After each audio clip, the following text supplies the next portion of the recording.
przewija się ciągle taka narracja, że jest kryzys męskości, także ci mężczyźni są w ciągłym kryzysie. Według naszych respondentów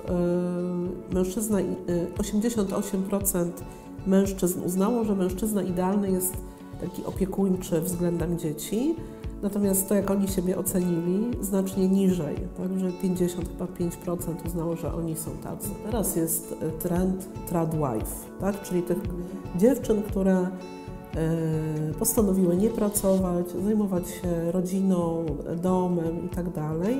No i jakby super, tak, bo dziecko będzie zaopiekowane, będzie miało wspomnienia związane z dzieciństwem i tak dalej. A na drugim biegunie mamy tego faceta, któremu kobieta mówi, no słuchaj, to ja 5 lat będę w domu i co on ma z tym zrobić? To jest tak ogromna odpowiedzialność związana z utrzymaniem tej rodziny. Partnerem odcinka jest rodzinna firma Pasieki Sadowskich, którzy z sukcesem dbają o zdrowie i odporność całych rodzin. Z kodem rabatowym HejRodzice10 możecie cieszyć się bogactwem natury w najczystszej postaci. Hej rodzice, witam Was serdecznie w kolejnym odcinku. Moim Waszym gościem jest dzisiaj Katarzyna Krzywicka-Zdunek. Witam Cię, Kasiu. Dzień dobry, cześć. Socjolożka, badaczka, połowa zespołu socjolożki, a dzisiaj z Kasią porozmawiamy na temat współczesnego ojcostwa. Moje pierwsze pytanie jest na temat ewolucji ojcostwa, bo niewątpliwie ona nastąpiła. Tak, to się zmienia. Jeszcze parę lat temu dostrzegaliśmy te zmiany w dużych miastach, gdzie ojcowie byli na placach zabaw, tak, zajmowali się tymi dziećmi. Teraz widzimy, że taki zwrot ojców ku domowi, to się zadziało szczególnie po pandemii. Jak zrobiłyśmy badanie wraz z Dorotą Paretiatkowicz dotyczące mężczyzn, okazało się, że dla mężczyzn praca zawodowa, tak jak jeszcze paręnaście lat temu była tak na topie, tak, że to wyznaczało ich status, tożsamość i tak dalej, tak tutaj ojcostwo, to czy oni są w szczęśliwym związku, jest dla nich dużo bardziej istotne. A gdybyśmy mogły sięgnąć nieco dalej jeszcze, załóżmy, gdybyśmy mieli spojrzeć na naszych ojców, jak bardzo na tej przestrzeni się zmienił? Wiesz co, jakbyśmy spojrzały na naszych ojców, to jest pokolenie baby boomers, zdaje się, że, jeśli dobrze mówię.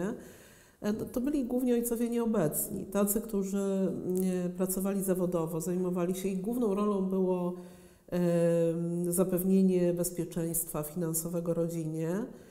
Mama była gdzieś tam blisko, tak, zajmowała się tym ogniskiem domowym. Oczywiście kobiety w latach 70. bardzo dużo pracowały. To nie było tak, że zajmowały się głównie domem, ale jednak ten mężczyzna był ojcem raczej nieobecnym. Ale nieobecnym fizycznie i emocjonalnie?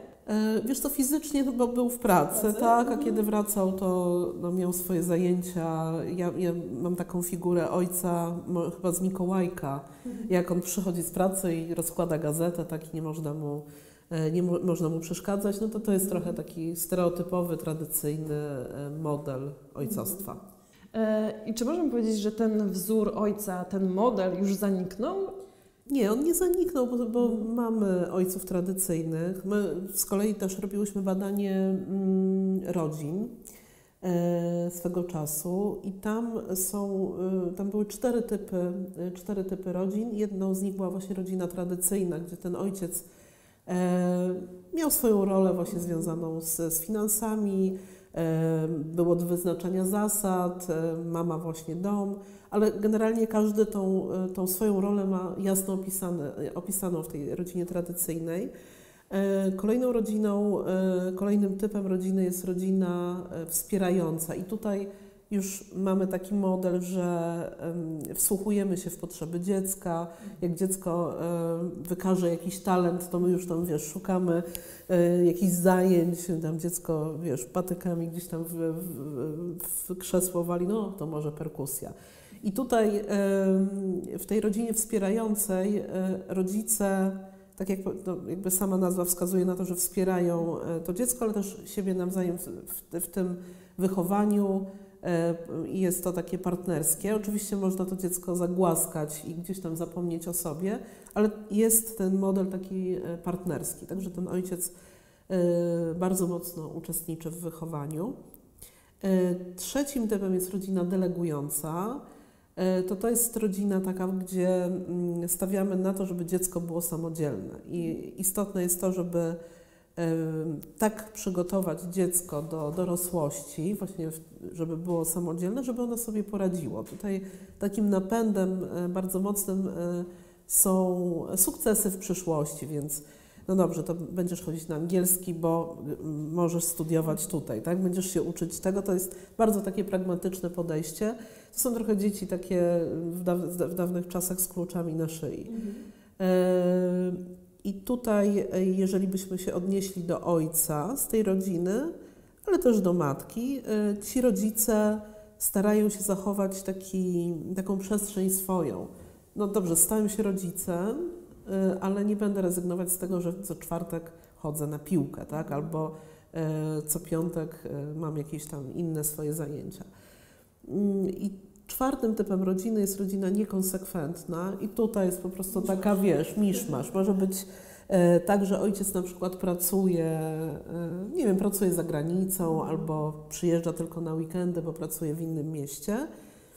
I wtedy jest albo tym dobrym, albo złym policjantem, albo zazwyczaj dobrym, bo mama trzyma, wiesz, kontrolę przez cały tydzień, żeby dać sobie radę, a ojciec przyjeżdża i no to idziemy tam do McDonalda, albo gdzieś tam poszaleć. Ale tutaj to jest trochę taki model takiej włoskiej rodziny, że dzieci w tej rodzinie są chyba najbardziej ogarnięte, bo one tak lawirują między ojcem a matką. A mamy jakieś dane statystyczne, który model jest najbardziej powszechny? Wiesz co, to się rozkłada mniej więcej porówno. Różnice są na poziomie, no nie wiem, 3-4%, nie wiem, 25, 20, 23. No, generalnie nie jest tak, że tam, nie wiem, jedna rodzina to jest 10%. Jest to mniej więcej porówno. A czy też masz jakąś informację na temat samych stricte relacji ojca z dziećmi? Jak one się zmieniały? Wiesz co, no teraz ojcowie, jak patrzymy również na dane z badań, ojcowie przerzucili się na taką aktywność sportową na przykład, także idziemy razem na rower, albo ja Cię zawiozę na mecz, uczestniczę w tym, że dziecko trenuje i ojciec jest właśnie od czy kibicowania, czy do dowożenia na te zajęcia, chociaż w większości to też mamy robią w dużej mierze. Więc to są takie aktywności sportowo, gdzieś tam na zewnątrz, tak żeby to dziecko się, nie tylko chłopcy, tak, ale też dziewczyny, żeby te dzieci zmężniały. A mamy są w tym obszarze takim kulturowo-społecznym, tak? Czyli idziemy do rodziny, albo pójdziemy do teatru, pójdziemy do muzeum, na jakieś warsztaty, więc tutaj jest mniej więcej taki podział, taka linia podziału. A moje pytanie jest takie, czy jest jakaś zależność, bo przed właśnie nagraniami rozmawiałyśmy chwilkę na temat tego, jak dużo teraz mówi się o byciu męskim, w ogóle o takiej męskości. Czy to jest, możemy postawić znak równości pomiędzy męskością a ojcostwem? Wiesz co, wydaje mi się, że tak, bo jeszcze znowu paręnaście lat temu, gdy mówiliśmy o mężczyznach, przewija się ciągle taka narracja, że jest kryzys męskości, także ci mężczyźni są w ciągłym kryzysie. My, robiąc badanie dotyczące mężczyzn, postawiłyśmy taką tezę, w zasadzie profesor Michał Bonik, który był jednym z ekspertów przy tym projekcie, on nam poddał taki termin jak rozproszona męskość, że wiesz, faceci mają mnóstwo tych różnych dystraktorów, które mogą wpływać na ich męskość i na takie poczucie siły i sprawczości. I wydaje się, że właśnie to, że oni są dobrymi ojcami, że mają szczególnie kontakt z dziećmi, tak? Nawet jeżeli ten związek się rozpada, to jest to dla nich bardzo takim poważnym wyznacznikiem męskości. W tym badaniu wspomnianym dotyczącym mężczyzn zrobiłyśmy tam taki ciekawy trik dotyczący tego, że jak myślisz mężczyzno, jak postąpiłby idealny facet. Zadałyśmy pytanie dotyczące tego mężczyzny idealnego i była cała bateria różnych cech związanych z różnymi obszarami życia oraz jaki Ty jesteś w rzeczywistości. I były pytania dotyczące również rodziny. I według naszych respondentów 88% mężczyzn uznało, że mężczyzna idealny jest taki opiekuńczy względem dzieci, natomiast to, jak oni siebie ocenili, znacznie niżej, także 55% uznało, że oni są tacy. Więc jakby ta przestrzeń do wypełnienia jest jeszcze duża, ale myślę, że mężczyźni tutaj wykazują bardzo dużą wolę, żeby współuczestniczyć w wychowaniu dzieci, a nie być tylko wykonawcami poleceń matki, tak? Bo kobiety jak wchodzą właśnie w ten tryb bycia matką, przeistaczają się zupełnie, tak? I chcąc utrzymać kontrolę nad rzeczywistością, zaczynają również wyznaczać zadania mężczyźnie. Chociaż mówi się coraz częściej o tym, że następuje pewna feminizacja społeczeństwa przez to, że jest coraz więcej samotnie wychowujących matek, że chłopcy trafiając od razu do placówki są otoczone głównie kobietami, więc możemy się trochę bać o tą męskość w przyszłości? Nie. A propos kryzysu męskości. Zresztą myślę, że właśnie nie ma tego kryzysu męskości, bo czy jest, ale to jest tak naprawdę kryzys relacji, bo kobiety właśnie mówią o feminizmie i super, zarzucając mężczyznom wszystkim, że tkwią w patriarchacie, a to nie jest prawda, tak? Bo jest część mężczyzn, którzy chcą tego dialogu, więc my musimy ze sobą gadać, bo również z tego badania mężczyzn wynikło, że to, co mężczyzn najbardziej tak rozprasza ich, wybija z tej takiej rzeczywistości domowej, to, że ta kobieta czepia się o jakieś drobiazgi, tak? Albo nie wie, o co jej chodzi, że nie jest w stanie odczytać jej potrzeb związanych właśnie czy to z wychowaniem dziecka, czy z jej potrzebami. To jest taki festiwal niedomówień, domyśl się. Więc my musimy naprawdę pracować nad tymi relacjami bardzo mocno. Wyszła teraz książka, mam nadzieję, że będziemy ją wkrótce omawiać na Socjolożkach, bo pisałyśmy o tym badaniu. Takie najdłuższe badanie dotyczące, związane ze szczęściem. To jest badanie, które zostało zapoczątkowane na Harvardzie w 1934 roku wśród białych mężczyzn, tak? Takich, ale tam były chyba 2 grupy społeczne, żeby zobaczyć, co wpływa na ich sukces życiowy. I to jest tak zwane badanie podłużne, czyli wracamy do tych samych osób co jakiś tam czas i sprawdzamy, co się u nich zmieniło. No i potem się tam pojawiły partnerki, dzieci, wnuki, chyba jeszcze żyją ci najstarsi, którzy zapoczątkowali to badanie. I to, co się okazało w pewnym momencie, bo jakby to badanie też ewaluowało wraz ze zmianami społecznymi, bo to już niedługo będzie 100 lat, 90 tam ileś, że to, co wpływa na nasze zdrowie i na tą naszą długość życia, to są relacje, zdrowe relacje. Jeżeli się w końcu dogadamy, jeżeli znajdziemy tą nić platformę porozumienia w związku, no to będziemy zdrowsi, będziemy dłużej żyć. A teraz krótka przerwa. Zapraszam Cię do odwiedzenia naszej strony internetowej hejrodzice.pl, gdzie znajdziesz najwyższej jakości kursy stworzone przez ekspertów w dziedzinie rodzicielstwa, rozwoju i zdrowia dzieci. Ja chciałam Ciebie zapytać o Twoją opinię na temat, no bo mówimy o ojcostwie, na temat tego, w jaki sposób matka traktuje ojca od momentu urodzenia dziecka. Bo zazwyczaj jest tak, kiedy dziecko pojawia się w rodzinie, to główną jakby taką opieką to dziecko obejmuje matka. No bo matka jest najważniejsza, tym bardziej jeszcze jak karmi piersią na przykład. Tak. I bardzo często pojawiają się jakieś problemy ze snem, gdzie wtedy matka śpi z dzieckiem, ojciec jest wydelegowany na kanapę. Czy to ma znaczenie już od samego początku, jaki ten ojciec będzie dla tego dziecka i jak będzie się tworzyła relacja między nimi? Oczywiście, że tak, bo pojawienie się dziecka jest naprawdę takim najważniejszym, moim zdaniem, i też badania to pokazują, najważniejszym egzaminem dla związku, tak? Bo my możemy sobie coś tam zakładać przed urodzeniem dziecka, nawet napisać to sobie, tak? Podzielić się rolami, że ty będziesz wstawał, a ja będę karmić i tak dalej, ale potem życie to weryfikuje naprawdę od pierwszego dnia, kiedy dziecko pojawi się w domu, bo my nie jesteśmy w stanie sobie wymyślić, jakie to dziecko będzie, jak się urodzi. To jest osobny byt. I tak? też jacy my będziemy, jak my będziemy funkcjonować.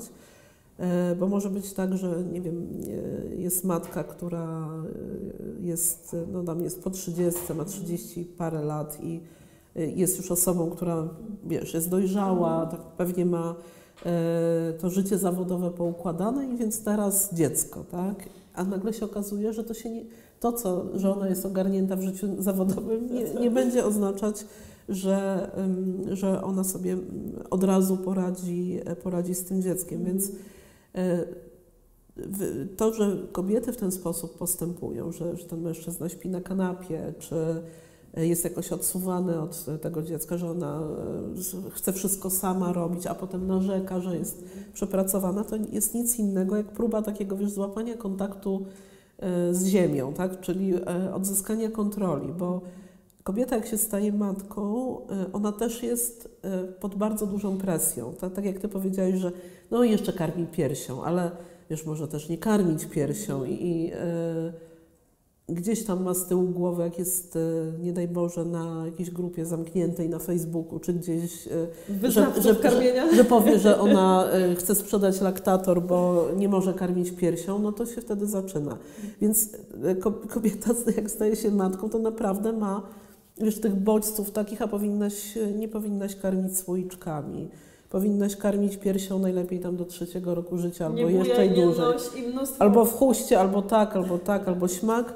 I ona naprawdę dostaje bzika i takich lęków, tak, bo nie mamy rodzin wielopokoleniowych, gdzie nie wiem, ta babcia głosem rozsądku czy matka powie, no dobra, słuchaj, wyśpij się, tam na przykład zajmę się tym dzieckiem, tak, albo nie denerwuj się w tym, albo no, generalnie nie ma takiego otoczenia wspólnotą rodzinną, chyba że są przyjaciółki, no ale teraz jest tak, że rzadko się zdarza, że my wspólnie wszyscy w tym samym czasie w grupie przyjaciółek rodzimy dzieci. I jak to dziecko się pojawia na przykład jako pierwsze w grupie przyjaciół, no to ta matka się oddelegowuje do innej grupy, tak? No bo już jakby to ta grupa nie rozumie, że ona nie może na przykład wyjść tak sobie, nie spontanicznie, albo nie można do niej zadzwonić o dowolnej porze, bo na przykład ma ściszony telefon, bo dziecko śpi. Więc ona jest pod totalną presją i właśnie to odzyskanie kontroli, no i ten mężczyzna ląduje na tej kanapie albo sprowadza się go do roli, że ty włóż czapkę, ale ja mam włożyć czapkę, czy dziecku włożyć czapkę, nie? Więc to też jest trudne. No właśnie, ale teraz pytanie, czy to jest stricte wina kobiet, że my tak przejmujemy tą pełną kontrolę, czy trochę mężczyzn, że oni oddają nam tą kontrolę w sumie z taką łatwością? Ja myślę, że to nie jest nasza, że to jest niczyja wina. My po prostu chyba nie mamy takiego modelu, bo w poprzednich pokoleniach to jakby to była rola matki, tak? I teraz nauczenie się tego, że ten facet ma być uczestniczący, to się dzieje, tak? Już na przykład rodzice z pokolenia Z są zupełnie inni niż, nie wiem, milenialsi, uwrażliwieni i tak dalej. Oczywiście mówię stereotypami, ale no jakby to postępuje z pokolenia na pokolenie. My gdzieś musimy się nauczyć tego dialogu. Ja mam 2 nastolatki i wychowuję je tak, wiesz, no takie otwarte kobiety i pamiętam taki moment w domu, jak mój mąż wyjął jakiś garnek, mówi, o, brudny garnek, a moja córka na mnie miała z 6 lat, mówi, no okej, tato, no brudny garnek, no jak zauważyłeś, to go umyj. Więc no, to jest jakby, to postępuje z pokolenia na pokolenie. A gdybyśmy mieli określić, jak wygląda dzisiejsza sytuacja, no bo ona jest bardzo zmienna. Jest dużo rozwodów, jest dużo rodzin patchworkowych, czyli rola tego ojca też musi mocno lawirować pomiędzy takim byciem właśnie z jednej strony głową domu, głową rodziny, a podziałem, nie wiem, na dzieci, na związki, na relacje, na pracę, na jednak też odnoszenie jakichś sukcesów zawodowych. Mi się cały czas wydaje, że dzisiejsi faceci nie mają lekko. Nie mają lekko, oj nie mają. Wiesz co, dlatego że pamiętam jak w mediach padła taka nazwa, że teraz jest trend tradwife, tak? Czyli tych dziewczyn, które postanowiły nie pracować, zajmować się rodziną, domem i tak dalej. No i jakby super, tak, bo dziecko będzie zaopiekowane, będzie miało wspomnienia związane z dzieciństwem i tak dalej. A na drugim biegunie mamy tego faceta, któremu kobieta mówi, no słuchaj, to ja 5 lat będę w domu i co on ma z tym zrobić? To jest tak ogromna odpowiedzialność związana z utrzymaniem tej rodziny i to jest też jeden z takich poważniejszych lęków facetów, a mianowicie lęk związany z tym, że oni nagle zachorują. A mimo tego nie chodzą do lekarza tak jakoś dramatycznie często, że zachorują i stracą pracę, tak? Bo wtedy jego rodzina nie będzie miała za co żyć, więc takie, wiesz, mówienie z beztroską, to ja teraz 5 lat będę zajmowała się dzieckiem, to naprawdę wymaga takiego, wiesz, przemyślenia i ustaleń, czy nas w ogóle na to stać. Bo tradwife, dla przypomnienia, ten ruch był popularny w Stanach Zjednoczonych zaraz po II wojnie światowej, ale to było związane z tym, że ci mężczyźni zajmowali wysokie stanowiska, tak, mieszkania czy tam domki na przedmieściach i to była taka klasa średnia. A z drugiej strony mamy też taką sytuację, że kobiety coraz częściej odnoszą sukcesy, że chcą być bardziej niezależne i sobie świetnie radzą też nawet jako samodzielne mamy, ale też co spotykam się dosyć często z taką opinią, że mężczyźni czasami nie radzą sobie właśnie z tym sukcesem kobiety. No nie do końca tak jest, nie zawsze. Myślę, że to wraz z wiekiem to przyzwolenie, może to jest złe słowo, że przyzwolenie na sukces kobiety, ale taka akceptacja tego, że kobieta się rozwija, że to przychodzi wraz z wiekiem. Im starsi mężczyźni, tym mają większą otwartość na to, ale też w naszym badaniu mężczyzn, ale również w badaniu kobiet widziałyśmy, że to, co daje facetom największą moc, to jest miłość partnerki, a kobietom samodzielność. Czyli wiesz, totalny miks nam się zrobił, że kobiety wychodzą na zewnątrz, mężczyźni jakby dążą ku domowi. I też to znajduje odzwierciedlenie chociażby w preferencjach wyborczych, gdzie widzimy, że kobiety bardziej głosują na lewicę czy na KO, czyli bardziej takie lewicowo-liberalne poglądy, a mężczyźni na Konfederację. Czyli tu mamy nowoczesność i tradycję, tak? Ten postulat jednego z kandydatów dotyczący, wiesz, domku z ogródkiem, samochodu i tak dalej, to jest nic innego jak powrót do tych naszych tradycyjnych ról. Pamiętajmy, że ci mężczyźni młodzi, obecnie pokolenie Z czy milenialsi, oni już, duża część z nich była wychowywana w niepełnych rodzinach, tak? Bo mniej więcej po 1995 roku zaczęła wzrastać liczba rozwodów, więc ta tęsknota za tym domkiem z ogródkiem, gdzie mężczyzna zarabiał, taka kobieta zajmowała się ogniskiem domowym, to jest nic innego jak taka, wiesz, tęsknota za bezpieczeństwem, żeby każdy miał tą swoją rolę jasno zdefiniowaną. Ale czy to też może świadczyć o tym, że oni się po prostu niepewnie czują w tych dzisiejszych czasach? Wiesz co, mogą się czuć niepewni też z tego powodu, że kobiety młode są lepiej wykształcone niż mężczyźni, więc znowu wiesz,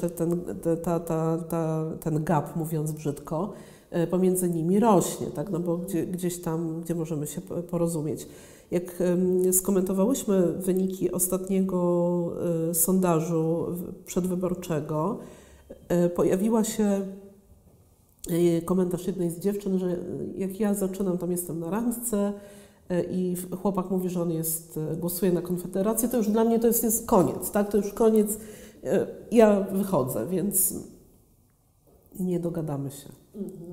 Zastanawia mnie, czy to ma też znaczenie, to podejście dzisiejszych mężczyzn, jaki wzorzec otrzymali od swojego ojca.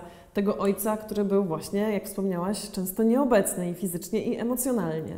No oczywiście, że tak, bo jeżeli był nieobecny, to w tych domach mogły się dziać różnorakie rzeczy, tak? Albo matka mogła na tego ojca wygadywać, że on się nie zajmuje, nie daje pieniędzy, albo jest za rzadko i tak dalej, więc tutaj gdzieś ten wzorzec taki mógł powstać. Albo taki trochę też sfeminizowany. Nie wiem, czy to dobrze, czy źle, tak? Czy taka ścieżka też jest dobra, więc mogło zabraknąć tej równowagi pierwiastka tego i tego. Ale czy to też właśnie, bo może to też jest kwestia tego, że oni nie mają na tyle pewności siebie, że są w stanie jakby sami też zadbać o siebie i dlatego dążą do tego tradycyjnego systemu rodziny. Dążą albo do tradycyjnego systemu rodziny, gdzie wiesz, masz te role naprawdę, bo to jest, znamy to od lat, wiemy jak to wygląda, więc to tak jak badaliśmy młodych i duża część młodych ileś lat temu, chyba z 10, powiedziała, że ten Kościół jest wyznacznikiem zasad, że gdzieś szukamy takich punktów zaczepienia, takiego drogowskazu. Nawet nie chodzi, wiesz, o wiarę w Boga i tak dalej, tylko pewne zasady, tak, czy ja się kieruję zasadami chrześcijańskimi, czy jakimiś tam innymi. Więc w dzisiejszych czasach, kiedy naprawdę mamy totalny upadek autorytetów, to faktycznie trudno mężczyznom, ale też kobietom, wiesz, tak ukierunkować się też w kwestii tego wzajemnego porozumienia.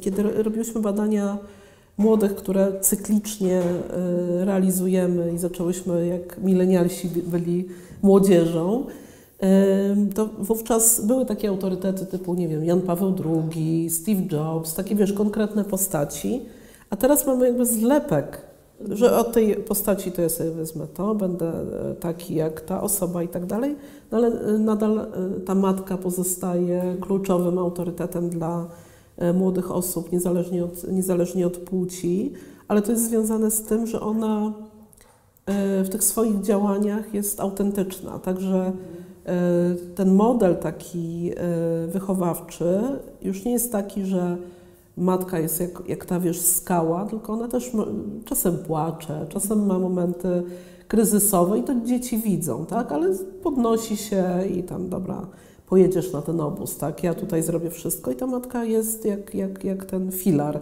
Ojcowie też, tak? Ojcowie są na drugim miejscu, tam jest, nie powiem, że znacznie mniej wskazań, ale mniej. Natomiast matka pozostaje właśnie tym najważniejszym autorytetem. A jakie cechy musiałby posiadać ojciec, żeby zostać tym autorytetem? Bo powiedziałaś o matce, że ona jest jak ta skała, a ojciec? Wiesz co, ja myślę, że ojciec też powinien być autentyczny, bo chyba w tej autentyczności i szczerości chyba jest największa siła, że on nie musi udawać, że jest twardy, jeżeli ma jakieś słabe momenty, to też, wiesz, no, to też pokazuje, te dzieci się też uczą, że możemy rozmawiać o tych miękkich emocjach, tak, że sobie nie radzimy, że płaczemy. Zresztą tutaj pojawiło się takie wskazanie, że jak zapytałyśmy, że prawdziwy mężczyzna nigdy nie płacze, to powiedziało tak tylko 19% facetów, więc idziemy, myślę, w dobrą stronę, że zaczynamy mówić i mężczyźni zaczynają mówić o emocjach. W tym badaniu jest taka ciekawa wypowiedź jednego z ekspertów, że od mężczyzny oczekuje się, żeby on był takim czułym barbarzyńcą. Tak? Czyli z jednej strony taki, że jest ostoją, taki twardy, mocny i tam przyniesie tego mamuta, ale też taki opiekuńczy, ciepły, taki do wypłakania się w rękaw, ale jednocześnie to samo jest, takie same oczekiwanie jest względem partnerki, także ona będzie sobie dawała radę, ogarniała ten dom, tak będzie zorganizowana, ale jednocześnie też kobieca, że ona nie musi być za każdym razem taka, wiesz, twarda i do przodu i zawsze ten obiad na stole. Ja przyznam szczerze, że dawno nie słyszałam już takich pojęć i całe szczęście, oczywiście bardzo się z tego cieszę, typu właśnie chłopaki nie płaczą. Tylko słyszę je gdzieś w kontekście, że już kiedyś tak się mówiło i na szczęście tego się już więcej nie mówi. I biorąc to pod uwagę, wydaje mi się, no bo też chciałabym wrócić do tej feminizacji jednak tych chłopców aktualnych, ale mimo wszystko właśnie, wydaje mi się, że to i tak mimo wszystko idzie w dobrą stronę, że my nie mówimy o tym, że ten mężczyzna musi być taki twardy i tak dalej, jak skała, bez emocji i bez uczuć. Ja jestem ciekawa Twojej opinii, nie wiem, czy robiłyście również na ten temat badania, jak ta perspektywa mężczyzn będzie wyglądała w przyszłości, kiedy dzisiejsi chłopcy są, powiedzmy, nie wiem, w wieku przedszkolnym i wczesnoszkolnym. To się okaże. Mam nadzieję, że oni będą bardziej tacy partnerscy i że będą otwarci na dialog, ale dziewczyny też, tak, że będziemy gadać ze sobą, oni będą gadać ze sobą. Ale będą w tej energii męskiej, bo teraz też się o tym dużo mówi, że jest to bardziej w tej wchodzą w tą energię kobiecą. Nie mam pojęcia, bo to jest wróżenie z kart, bo to się naprawdę zmienia.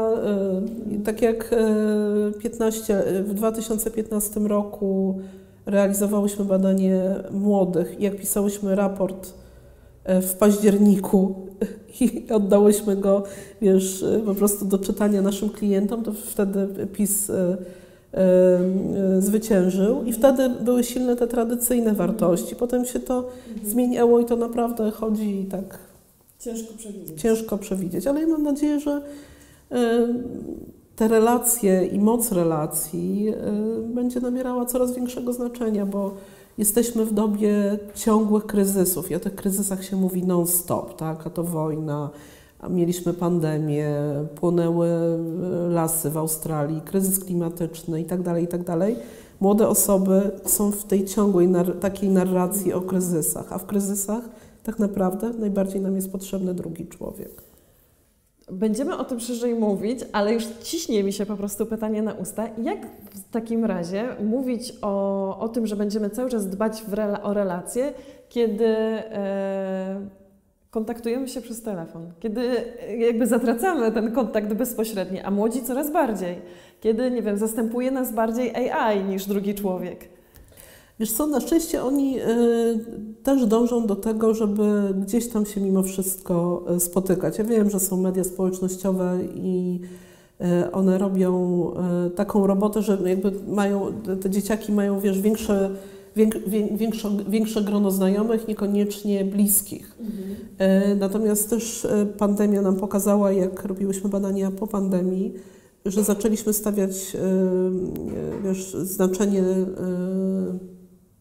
na jakość relacji, że mamy tam szerokie grono i tam się tym chwalimy, że mamy 10 000 znajomych na Facebooku. Zresztą Facebook trochę już jest przestarzały, tak, jeśli chodzi o dzieciaki. Ja myślę, że kwestia jest taka, że jak młode osoby, szczególnie teraz mamy pokolenie alfa, nie jest nauczone tego, że relacje międzyludzkie to też są takie momenty konfliktowe, że czasami trzeba się, wiesz, skonfrontować, coś wyjaśnić.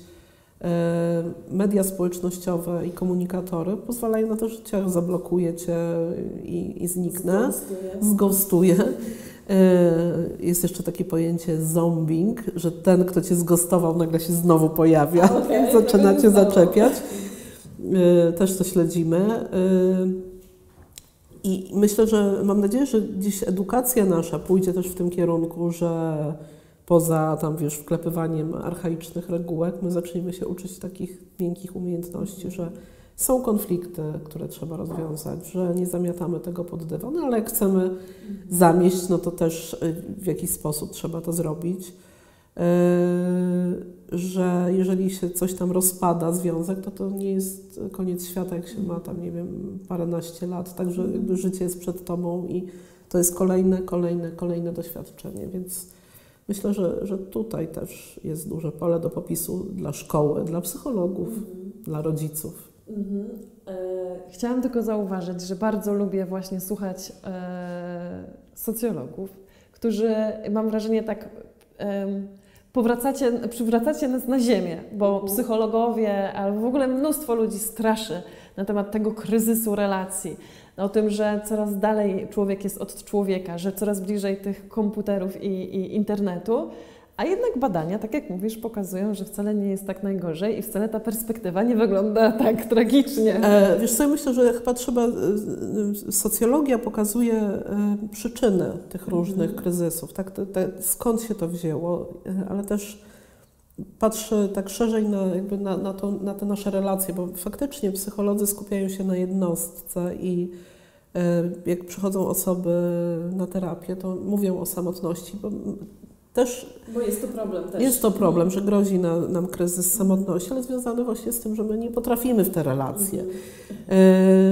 Natomiast my gdzieś staramy się też patrzeć na taką trochę piramidę dobrostanu tych młodych osób, że jeżeli ten młody człowiek jest na przykład niewyspany, tak, źle się odżywia, czyli tu mamy to co jest u podstawy, to później to będzie miało wpływ na kolejne szczeble, na relacje, na to, czy on będzie się czuł doceniony, czy będzie się rozwijał.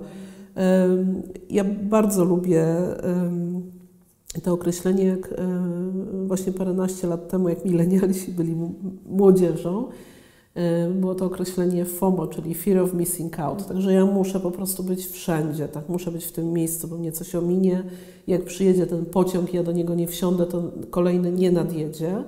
Na szczęście młode osoby, alfy, trochę zetki, pojawia się coś takiego jak POMO, czyli Pleasure of Missing Out. Że ja daję sobie przyzwolenie na to, żeby nie iść na tą imprezę, żeby odpocząć, żeby się wyluzować, żeby się wyspać.